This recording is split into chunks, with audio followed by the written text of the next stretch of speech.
Facing a $1.5 billion shortfall caused by a global recession, last January I put forth a budget which rejected broad-based tax increases but included significant new recurring revenues from video lottery terminals at our racetracks. However, the General Assembly rejected that approach and decided to prepare a budget requiring much deeper cuts.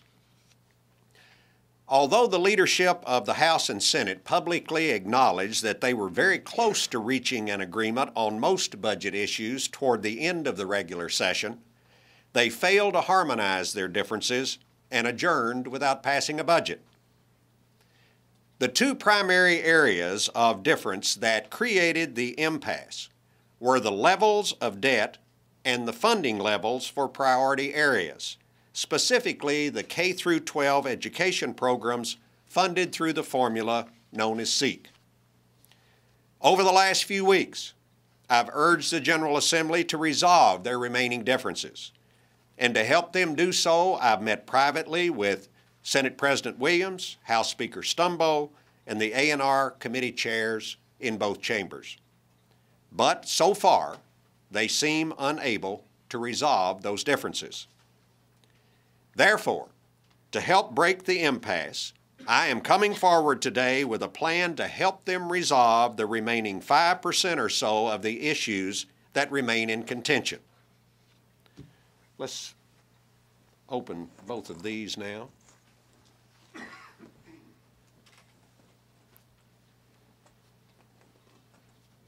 First of all, let me say this. This is not a new budget. We're not starting from scratch. This is a proposed solution that represents my understanding of the areas of general agreement between the House and Senate on most issues, and it offers a compromise proposal on the major areas of difference. It meets the basic needs of our people over the next 2 years, but it's predicated on the understanding that the General Assembly is not willing to raise significant recurring revenues at this time. I'm going to talk about the details of the proposal in a few minutes, but let me give you a quick summary. The proposal relies on no new taxes. It maintains certain spending priorities rather than simply making across-the-board cuts. It maintains the current number of classroom instructional days. It proposes bonds for a limited number of projects to honor prior commitments, address critical needs, and create jobs. It is a biennial budget. It continues efforts to shrink the size of state government. It reduces our structural imbalance. And it provides a carry forward from fiscal year 11 to fiscal year 12 to mitigate deeper cuts in the second year. Let me stress this also. We must enact a budget by June 1 so that we do not miss the opportunity to capture $113 million in debt service savings from restructuring bonds and other savings. Now, I realize that any budget that emerges from this process will be disappointing and difficult because of the $1.5 billion shortfall that we face. But an austere budget is better, by far, than no budget at all. Again, what we're proposing today is not a new budget plan, but it is a way forward out of this morass. Over the course of the last few weeks, the leadership in both chambers has suggested that I put a proposal on the table. They were stuck, and they thought a proposal from me would allow them to move forward. Well, that's what I'm doing today. Now, do I like this budget? No, I do not. The budget I proposed last January was far better for the citizens of this Commonwealth.